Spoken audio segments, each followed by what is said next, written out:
Transportation is one of the most important of handling halal food. As a country whose official religion is Islam, this matter is taken very seriously in the halal industry. One of the reasons food contamination can happen is because halal and haram food is placed in the same place. This direct contact, without realizing it, can cause food contamination.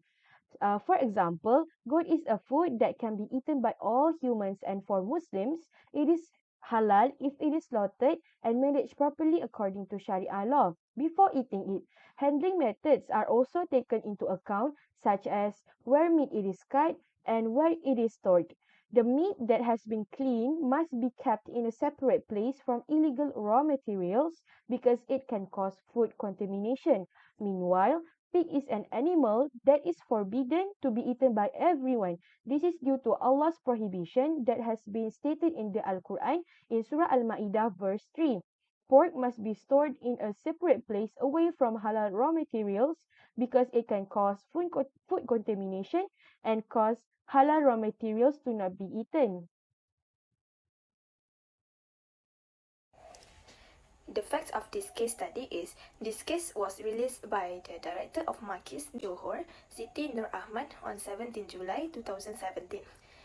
This case happened at Tanjung Pelepas Port, Gelang Patah. In this case, she found that an estimated 120 tons of meat supply worth about Rm 2 million placed in a freezer container was confiscated in a raid at about 1 p.m. on 17 July 2017. Based on public information on 31 May, then the party continued to block the movement of the container in question out of the port area and investigated to track down the importer of the product. The result found that the importer involved was a local manufacturer of frozen products operating in Selangor.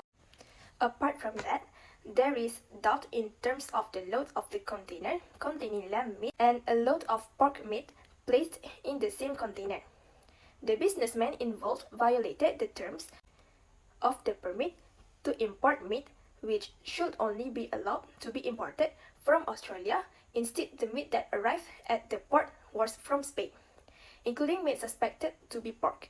Siti Nur also said that each container is estimated to contain about 30 tons of meat. This issue is be chosen because it is really related to Islam, which is we need to eat halal and thayyibah food. It is the hottest issue because in Malaysia, halal certificate is very important. This issue is related to a contamination even though the manufacture of the product is processed in halal manner. Based on this case, goat meat mixed with the pork causes the meat to no longer be halal to eat.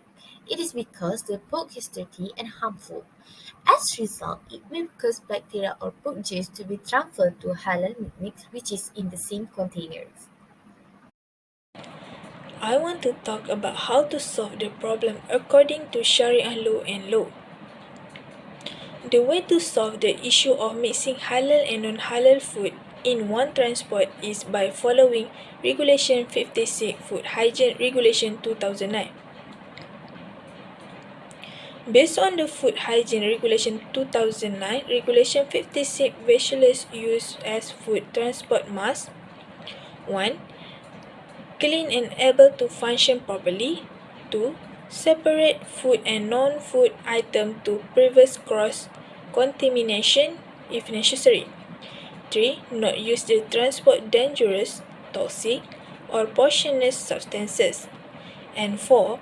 Maintaining the absences of the growth of microorganisms or germ or the deterioration of the safety and quality of the food so that it may no longer be suitable for consumption. Moreover, while transporting halal products, halal and non-halal goods are not mixed on a load carrier like trolley or pallet, or in a container common transportation vessel in case of bulk shipment. There is also a clear difference in transportation in case of ambient or reefer, chilled, or frozen. This is the uniqueness of halal in Islam. It is very detailed and clear since there is hadith say that it is clear between halal and haram. In order to maintain the halalness of the halal product, it must be handled by the right person with the right process. It cannot simply put together all product in the same transport without considering the halal status of the product going to be moved to the right destination. If there is any misconduct, the halal integrity of the product could be questioned. Say that for the refrigerated shipment, there shall be no mix in the same container, common transportation storage of halal and served najis item regarding as ritually unclean like pork. In case of ambient transport, there should be no mixing of halal and non-halal goods, or a pallet or a load carrier. And literally, packaging should be used to protect the halal cargo along the supply chain.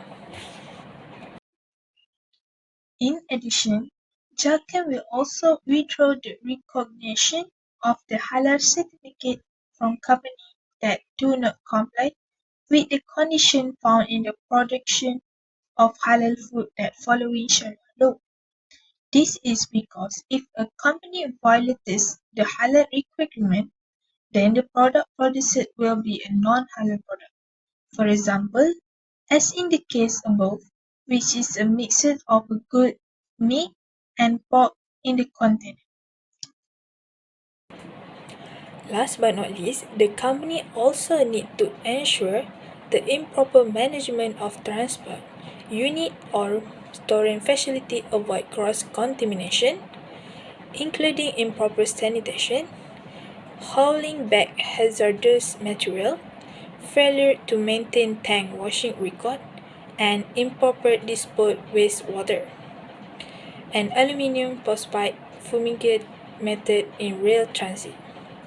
The company also need to ensure that there is no lack of security of transport, unit or storing facility, including of lack of the improper use of security, seals and a lack of security checks or transporter record need to be fixed.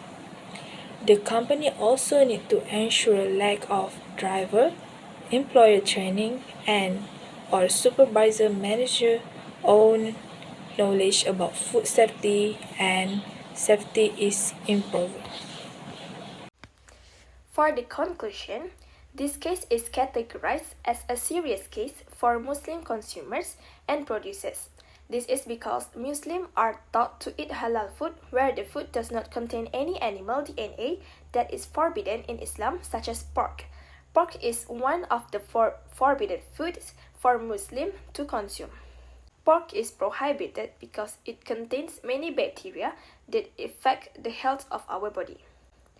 This case needs to be taken seriously because this case involves users, especially Muslims. This is because every food taken will become the flesh and blood of a Muslim. As a result, the worship performed is difficult to be accepted by Allah subhanahu wa ta'ala. The food and sustenance that is served to us will affect our attitude, temperament, facial expression, heart, and the whole of life. Muslims who do not know the origin of the meat they eat will always be a haram source for them. Indeed, the haram is clear, the halal is clear, and between the two, there are things that are shubha by always being vigilant and careful in choosing food. Hopefully, this case should be taken seriously and the authorities should be careful with the introduction of food into the premises.